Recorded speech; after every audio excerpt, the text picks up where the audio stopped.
You know, that is not such a loony idea. It's in fact the solution to a lot of these problems.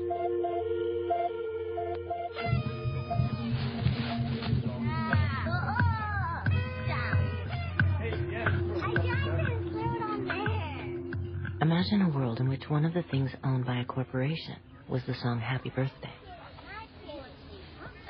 In fact, an AOL Time Warner subsidiary holds the copyright. In the past, it has demanded over $10,000 to allow you to hear anyone sing this popular song in a film. We didn't pay. We preferred to use the money to fly our crew to Boston and Los Angeles to bring you the following story. 5, 4, 3, 2, 1. Off into space. Man, that takes real teamwork. And here's a team of junior spacemen with an out-of-this-world breakfast. Comparing the marketing of yesteryear to the marketing of today is like comparing a BB gun to a smart bomb. It's not the same as when I was a kid, or even when the people who are young adults today were kids. It's much more sophisticated and it's much more pervasive. It's not that products themselves are bad or good. It's the notion of manipulating children into buying the products. In 1998, Western International Media, Century City, and Lieberman Research Worldwide conducted a study on nagging. We asked parents to keep a diary for 3 weeks and to record every time, you could imagine, every time their child nagged them for a product. We asked them to record when, where, and why.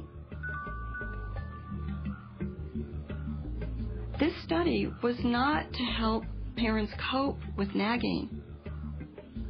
It was to help corporations help children nag for their products more effectively.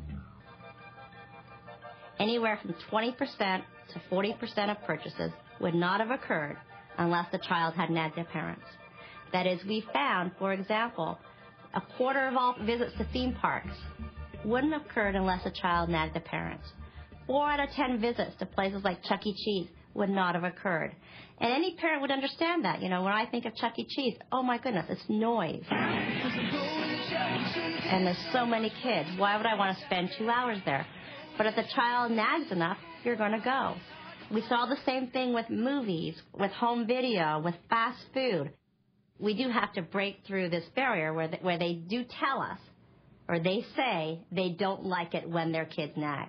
Well, that's just a general attitude that they possess. It doesn't mean that they necessarily act upon it 100% of the time. You can manipulate consumers into wanting and therefore buying your products. It's a game. Children are not little adults. Their minds aren't developed. And what's happening is that marketers are playing to their developmental vulnerabilities. The advertising that children are exposed to today is honed by psychologists. It's enhanced by media technology that nobody ever thought was possible. The more insight you have about the consumer, the more creative you'll be in your communication strategies. So if that takes a psychologist, yeah, we want one of those on staff. I'm not saying that it's wrong to make things for children.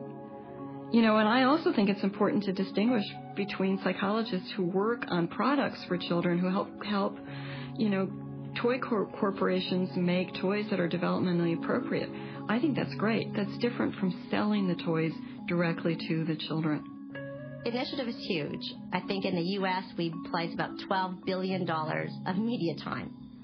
So we'll put it on TV, we'll put it in print, we'll put it in outdoor, we'll buy radio time. So we're the biggest buyers of advertising time and space in the U.S. and in the world. One family cannot combat an industry that spends $12 billion a year trying to get their children. They can't do it. They are tomorrow's adult consumers, so start talking with them now build that relationship when they're younger, and you've got them as an adult. Somebody asked me, Lucy, is that ethical? You're essentially manipulating these children. Well, yeah, is it ethical? I don't know. But our role at Initiative is to move products. And if we know you move products with a certain creative execution, placed in a certain type of media vehicle, then we've done our job.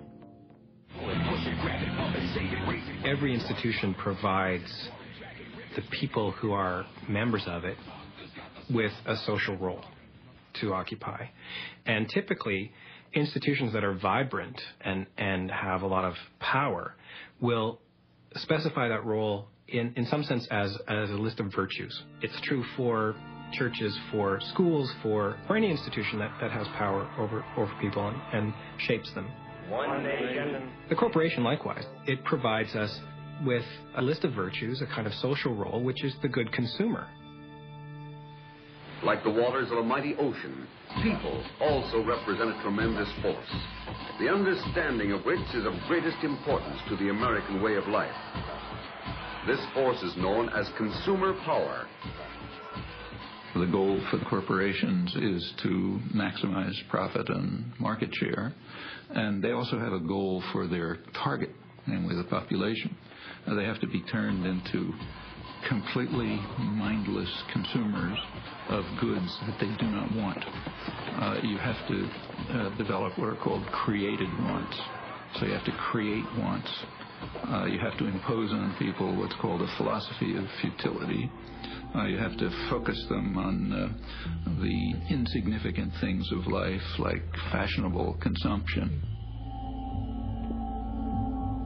I'm just basically quoting business literature, and it makes perfect sense. The ideal is to have individuals who are totally dissociated from one another, whose conception of themselves, the sense of value, is just how many created wants can I satisfy.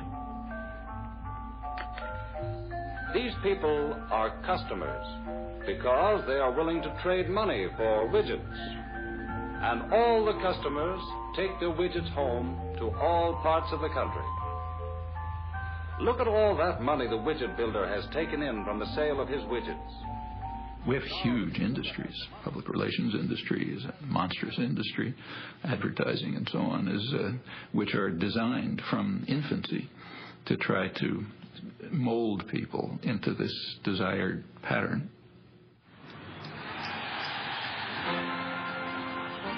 We saw Tiger Woods on TV with a hat with a Nike logo on it, and we figured, he probably gets like millions of dollars just to wear the hat on the press conference, and therefore we figured we can do that for someone else and hopefully get money in turn so we can go to school. And that's how we came up with being corporately sponsored. We made our sponsor announcement on today's show on June 18th. We're thrilled to be sponsored by First USA. We're thrilled to be working with First USA as our corporate sponsor, and they're covering our college tuition. We found First USA as our sponsor, and we're proud to be working with them. Our sponsor is First USA, so we were really thrilled to announce First USA as our sponsor. We're thrilled to be working with First USA. And so we give First USA a good name in the media and include them in our news stories, and then through there they get as much advertising as we can give them. They'll be conforming not to the wishes of demanding parents, but to the wishes of an image-conscious corporation. They're not just out there for the money, and they want to work with us and be our friends and let us help them help us and vice versa. We became walking billboards to pay for our college tuition. Cool Site of the Day picked us as Cool Site, and Yahoo picked us, and we were in USA Today. When we did